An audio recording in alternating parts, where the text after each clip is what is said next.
Un bouquin vient de sortir, Vote et tais-toi, le parti de la dernière chance. 12 mesures choc pour sauver la France de la faillite. C'est un bouquin, je le dis tout de suite, qu'on conseille à tout le monde. Nous recevons Olivier Le Gloanec, qui est le porte-parole du parti de la dernière chance. Alors, il y a beaucoup de choses à dire sur votre parti et sur le programme que vous présentez, parce que vous êtes sérieux. Mais d'abord, qui vous êtes? Le porte-parole du parti de la dernière chance, qui est un mouvement politique semi-clandestin, qui a pour but de produire et de diffuser des solutions innovantes pour sauver la France de la faillite.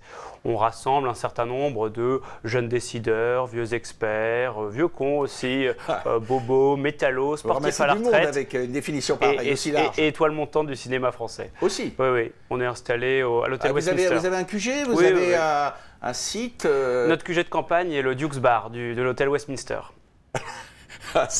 Ça promet déjà. Alors attendez, ce bouquin donc est tout à fait étonnant. 12 mesures choc pour sauver la France de la faillite.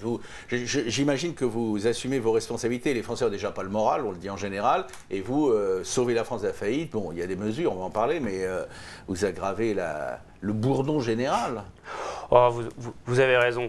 Au fond, tout va bien, tout va très bien. Et c'est le message que le parti souhaite passer ce matin aux Français. Français, Françaises, mes chers compatriotes, dormez, braves gens. Tout va pour le mieux. Les candidats à l'élection présidentielle sont à la hauteur de l'événement. Ils ont pris la mesure des enjeux cruciaux qui attendaient notre pays. Et viande halal, banque pour la jeunesse, tranche d'imposition supérieure de 75%, j'en passe et des meilleurs, les vrais sujets sont abordés. Mais ces questions sont-elles vraiment celles qui attendent notre prochain président? Alors Olivier Le Gloanec, porte-parole du parti de la dernière chance, je vais quand même vous demander tout de suite quelque chose. Est-ce que vous avez un candidat? Vous avez un programme, vous avez commencé à en parler, on va en parler, mais vous avez un candidat? Vous entendez concourir à l'élection présidentielle ou... Eh bien, au premier tour... C'est vous le candidat ou pas? Au premier tour, je vous invite à voter pour le candidat du parti de la dernière chance, qui est Hector. Alors bon, il est avec vous? Il est là. Je vous présente Hector, notre pingouin, un pingouin, là, et qui est le candidat officiel du parti de la dernière chance. Mais au fond, je vous vois rire, monsieur. Mais, non, je ne ris pas, je suis surpris parce que... Au fond, les autres candidats ne sont pas très différents. Comme Hector, ils sont manchots, c'est-à-dire qu'ils ne peuvent pas faire grand-chose. Ils se retrouvent dans un pays qui est comme une banquise en train de fondre. Il tient plus. Là, vous l'avez sorti de la banquise. Et de se réduire, et surtout, comme eux, il n'y a pas grand-chose d'intéressant à dire. Aujourd'hui, la France croule sous les dettes, hein, et puis on discute fiscalité. Est-ce que vous avez, par exemple, des propositions singulières à proposer en la matière? Tout le monde en a des dettes, la nation et les contribuables. Le parti de la dernière chance a une proposition très forte sur la fiscalité. Avec François Hollande, 75% d'imposition, il y a des chances pour que les riches partent. Avec nous, ils vont revenir. Oui. Ils vont revenir. Vous savez, Hollande n'est qu'à 2 heures. Quel est le truc? C'est très simple. On leur offre une gamme exclusive de services dédiés. Permis de conduire à 180, services publics dédiés, vous pourrez vous servir sur les stocks de drogue des douanes, la Légion d'honneur sera attribuée en fonction de votre feuille d'imposition. Bref, on va donner aux riches des raisons de rester et de payer toujours plus dans ce beau pays. Et ça arrangera les choses. Alors, il y a plein de choses dans votre programme. Il est résumé dans un petit carton avec les 12 mesures choc. Je trouve ça génial. Pour mettre la réforme de l'État, pour mettre l'État au régime, transférons, dites-vous, notre capitale en grande banlieue. Alors, est-ce que c'est une idée sérieuse? Et vous avez une idée de la banlieue que vous choisiriez? Le Brésil est à Brasilia, l'Australie à Canberra, oui. L'Afrique du Sud à Pretoria. La France aura Marly-le-Roi. C'est à Marly-le-Roi que nous installerons notre grande cité administrative. Pourquoi vous habitez là ou pas? C'est le moyen qu'on a trouvé pour vider les administrations parisiennes. Alors Marly-le-Roi, pour ceux qui ne connaissent pas, c'est la banlieue ouest et la banlieue chic, parlons clair. C'est pas très loin. Il ne faut pas dépayser non plus tous les fonctionnaires. Mais on va libérer comme ça tout l'immobilier de prestige parisien qu'on pourra revendre à des Russes, à des émirs, bref, à tous ceux qui voudront bien l'acheter. Évidemment, rassurez-vous, 5 jours par an, pour les photos officielles, le personnel administratif reviendra pour sauver les apparences. Mais voilà une solution pour nous désendetter, car imaginez la valeur de cet immobilier. Alors, il y a plein d'idées, je sais pas, à toutes les pages. Pour combler le trou de la Sécu, accrochez-vous bien, hein, vendons nos reins aux Américains.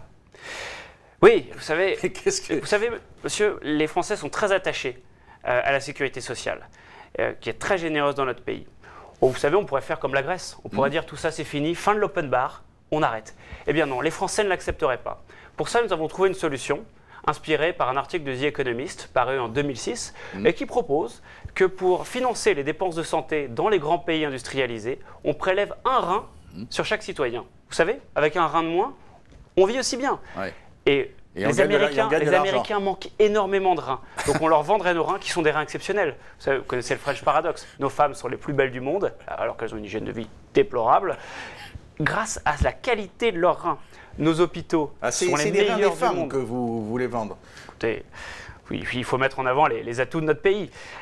Et donc, un Américain qui passerait 3 semaines en France, achèterait un rein, paierait pour le séjour, pour l'hospitalisation, et puis après, pour que la greffe prenne, passerait quelques jours dans nos établissements gastronomiques. En 2030, le Parti La Dernière Chance en prend l'engagement. En 2030, le trou de la Sécu est comblé. Un autre engagement que vous prenez, refaire de la France, et c'est sérieux, une destination phare du tourisme sexuel. Écoutez, je crois que les Français n'ont pas le moral. C'est pas la peine d'en rajouter en interdisant les drogues, en augmentant le prix du tabac, ce qui est arrivé récemment. Bref, en les privant de ces petits plaisirs qui les maintiennent à flot. Eh bien, nous proposons, dans le cadre d'un grand Grenelle de l'entertainment, de relancer la consommation de drogue et surtout de faire de la France, de refaire de notre beau pays ce qu'il n'aurait jamais dû cesser d'être, la première destination mondiale du tourisme sexuel. Et alors vous avez une proposition concrète, je ne sais pas si on le voit, mais je le dis, Adult Air, c'est la nouvelle compagnie aérienne que vous proposez. Voulez-vous coucher avec moi ce soir? Confiez à Adult Air l'organisation de votre sex trip en France. Madame n'en saura rien. On vous remettra un kit ni vu ni connu qui comportera les cartes postales préécrites, les catalogues de chez Drouot que vous n'aurez pas eu le temps de passer prendre, trop occupé que vous étiez à vos activités personnelles. Alors, Vote et tais-toi, le Parti de la Dernière Chance. En plus, c'est un bouquin chez Hugo, éditeur, qui est lu et approuvé par le FMI. C'est marqué sur la couverture, c'est donc sûrement vrai.